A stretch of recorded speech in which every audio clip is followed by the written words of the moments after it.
All right, welcome back, and today we're going to be talking decentralized enlisted promotions. This video is focused on company commanders with some good information for battalion S1s. So previously, the Alpha 117, Triple Alpha 117 would be printed out by the battalion, sent to the company commander. The company commander would make all their choices, yes, no's, and sign it and return it to the S1. The S1 would then take that document and make it happen in email. So nothing is that different, except now the company commanders can log in and do it all themselves. They don't need to provide the S1 with anything. The other thing is that a lot like email, if you do nothing, IPPS-A will automatically promote people who are eligible. So if you wanted to block a promotion, you have to physically go in and say, do not promote. Otherwise, the system will, again, if they're fully eligible, the system will promote them. This allows commanders to promote with waiver, to promote automatically, special category promotions. It allows you to do everything that the S1 did previously in MLPO, and you can do it with at your fingertips. I'm currently logged in as a company commander. See, I've got my company commander hat on, and I'm going to go through and check out my roster. So the first thing I would have to do as a company commander is switch this little box up here to HR Professional, and right in the dead center of my screen, I should see Promotions Roster. Now, don't worry if you don't see it. You can follow through the nav bar, you can do a search, or you can readjust your tiles, and there are some videos out there on adjusting your tiles. So we're gonna click on Promotion Roster, and when the screen refreshes, again, the quickest way to find what you're looking for is you just hit search. There shouldn't be more than 3, maybe 4 boards in here.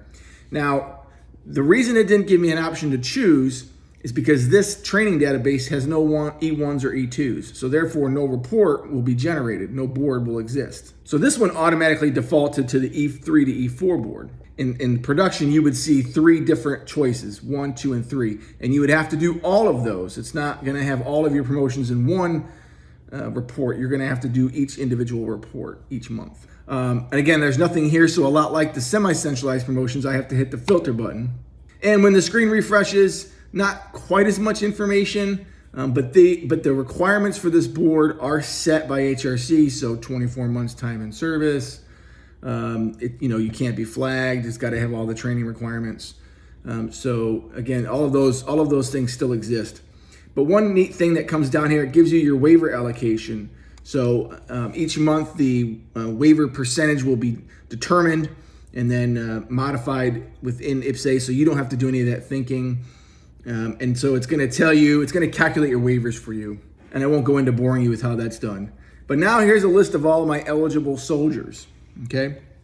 So I have a lot of choices. What it does tell me here is whether or not they're eligible. It's got the little grayed out checkbox. And if it doesn't have the checkbox here, like you see on the bottom, and it tells you why they're not eligible. If they need a waiver, it's gonna have a little checkbox. Now, all of these soldiers in this database have been in quite some time, but you would probably see kind of a variety of these. You'd see some that need waivers, some who don't, some who aren't eligible because of whatever reason.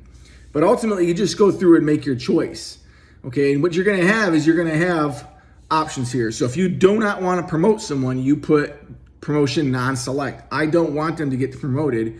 This will prevent IPPS-A from automatically promoting that person in the system. Now, promotion select, that means I do want them to get promoted, obviously. And then if I do special promotion, there's many reasons for special promotion. I'd encourage you to check out the IPPS-A user guide or 600-8-19 to figure out what they are and if your people meet those categories. Generally, you're not going to have a lot of folks in your footprint that meet that characteristic. And finally, with a waiver. So if I were to try and select with waiver, the system's going to tell me that I don't need to use a waiver because they meet the criteria already. So I should select promotion select.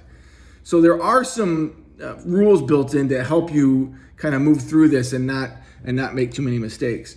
So we're just going to go ahead and promote select. And since I don't need a waiver, okay, no reasons come up. But if I were to need a waiver, or if I were to do a special promotion, I would have to select from this other category here, okay? So I'm going to select none, but as you can see, if I need a time and service, time and grade waiver, or both, you can select your special promotions for Ranger graduates. You have AIT and basic training promotions that you can do in here, and various other reasons why there would be special category promotions. And then finally, you're going to select your promotion effective dates and your grade dates. And so these are going to be based on the basic active service date. I would encourage you to get with your S1 or to pull out the reg and start, just try to figure out what those dates mean. But if I came in the Army on the 22nd of May, then my 24 months for promotion is going to be the 22nd of May, 2 years later, okay? Another big change, really unique change here, is that if you were promoted with a waiver, your date of rank was always the first of the month. But now with IPPS-A, if you're selected with a waiver, you can be promoted on the actual day of that month. So if you're being promoted on your 18th month to E4, and you came in the Army on the 22nd of May, rather than have to wait to the first of the next month, you could be promoted on the 22nd of that promotion month, meaning you actually getting promoted at 18 months. And that's not a huge change, but it's a couple days of pay that'll help the soldiers out. And so again, you just make all your choices here. Once you're done, you would just click save and your promotion report is done. That's that simple. I'm logged in as a company commander. If I was a battalion S1, I would have to have the HR professional Decentralized Promotion SUBCAT in order to see this roster for the battalion. In that role, I could see the entire battalion's roster of E3s to E4, and I could actually action that. So if the commander was having a problem, they came up to my desk, we could sit down and go over it and work together, and I could do the promotion for them in the system. But only commanders and Decentralized Promotion SUBCATs will be able to do this in IPPS-A. It's restricted specifically to those two SUBCATs. Now I'm just going to go ahead and click save. And all of these individuals will be promoted to E4 with the grade and date of ranks noted here. Determining data ranks, again, I don't want to bore you with that. We're not going to go into the math that's behind that. But it is important that these are going to default to certain days so you can go backdate things. For some reason, he just hasn't been promoted for 20 additional months to E4. So you can adjust these dates as necessary. You can project out up to 30 days and you can backdate. So understanding how you determine an individual's data rank is important, but this will default to certain dates for you. So get with your S1s. That's all there is to decentralized promotions. Remember, you're going to have to do this 3 times, the 1 to 2, 2 to 3, 3 to 4. Each report will give you your waivers that you have for your organization. And once you click save, the promotions are done in IPPS-A. I would encourage that you monitor to make sure that that transaction gets sent to finance. In Emilpo it did. I would go in and make a promotion in Emilpo and the soldier would get paid.